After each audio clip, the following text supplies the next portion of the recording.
Good morning, it's Michael here from Michael's Card Art, and it's Wednesday morning on the 17th of July, I think it is, and we're going to play with Spotlight on Nature.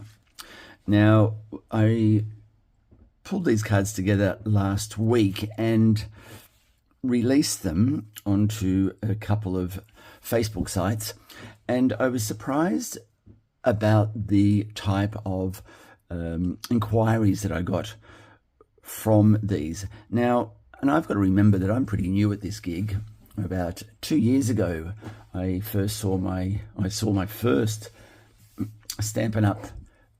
Set of stamps, and from then I was slightly hooked. But what really hooked me was watching this lady on YouTube applying crackle paint to a piece of cardstock. And while I was watching her, I was absolutely fascinated. I thought, the woman's bonkers. She's doing crackle paint on cardboard, and she wants it to what? Crackle. I've done it with furniture, but I've never tried applying it to cardstock. Anyway, I was glued. I had to watch to see the result, and the result, or what she achieved, was amazing. And it was that point on that I thought, I need to find out more about this craft called card making. I was more enthralled by the techniques than her finished product, actually. And as I dug deeper into card craft, I realized that a lot of the Eastern European countries, their card craft is very, very elegant.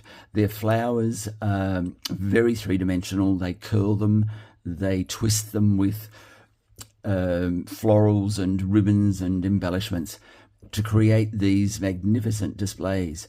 And I saw that the Western world has a slightly flatter, just as elegant approach to their card craft. And I thought what I could try and do in my approach to this craft as I learn it, that I would try and adopt a bit of both. And so I think what I'm seeing now is that's my style. It's a combination of what am I trying to say? It's a combination of texture, height, and color, and I kind of enjoy playing in the retro field, in that older style of card. I like things to look a little aged, a bit like myself, I suppose. And so what I'm trying to say today is the video that we're going to cover off today is going to play with the Spotlight on Nature set. And I've got around about 8 or 9 different techniques that I'm going to cover off in this video. I'll try and keep it short, but I'll also try and get the learn how to chapterize, if you can, the video so that you can go to the technique that you want to find out more about. So for example, we're going to look at embossing folders and how to use embossing folders, and use multiple embossing folders or multiple background techniques in the making of a card. So here I've got an embossing folder. I think it's called Quilted. This is a Stampin' Up! One. And I'm also going to show how we can layer a different border, and in this case it's an edging border, onto the embossed folder to give you that interesting background effect. So the embossing folder and a plain piece of cardstock that has been edged.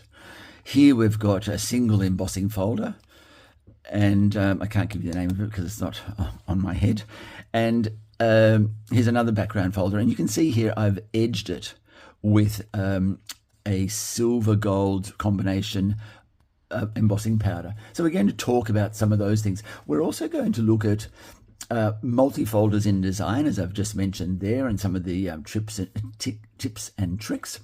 We're going to look at layering of colors, and in that layering of colors, you will notice here we've got a stamped an understamp of the actual image, and then we've stamped the same image again on a separate sheet of cardstock, and we've colored it and cut it and then raised it above the stamped image to give you that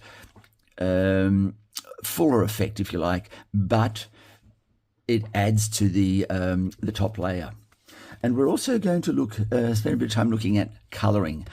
what sort of a technique do I use when I'm colouring leaves and foliage? And in this case here, you're going to see a layering of different tones for the leaves. They're all the one tone, which is a brown.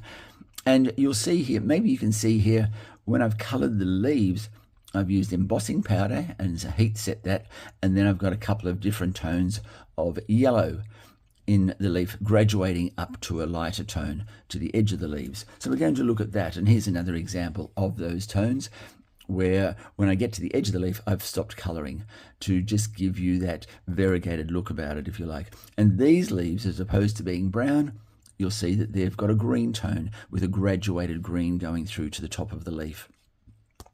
So we're going to look at that, and also the butterfly has some interesting little techniques in there that we can use.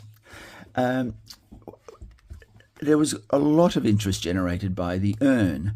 Now, the urn is something that I've made using a shaped die, and all I've done is coloured it, or cut it to the shape that I wanted once I'd cut the shape out, and then I've coloured it and embossed it, and I'll show you how we do that. But you can create these unusual patinas on various elements very, very simply. And that's an easy task you can do. And we're finally then going to look at layering our sentiments. Why do I do it this way? And what's the effect that I'm trying to achieve? So I've got some ideas in that space for you as well. And you can see this one, it's the same shape, but it's been coloured on the underside, and the top side is left plain. So what is it we're doing that for? So action-packed, I wouldn't say that, but I would say informative. So that's today's video.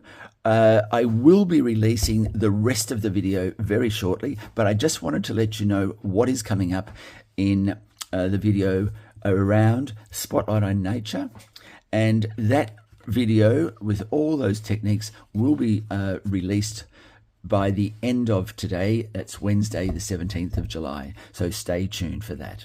Thank you, and I look forward to seeing you later on. Take care.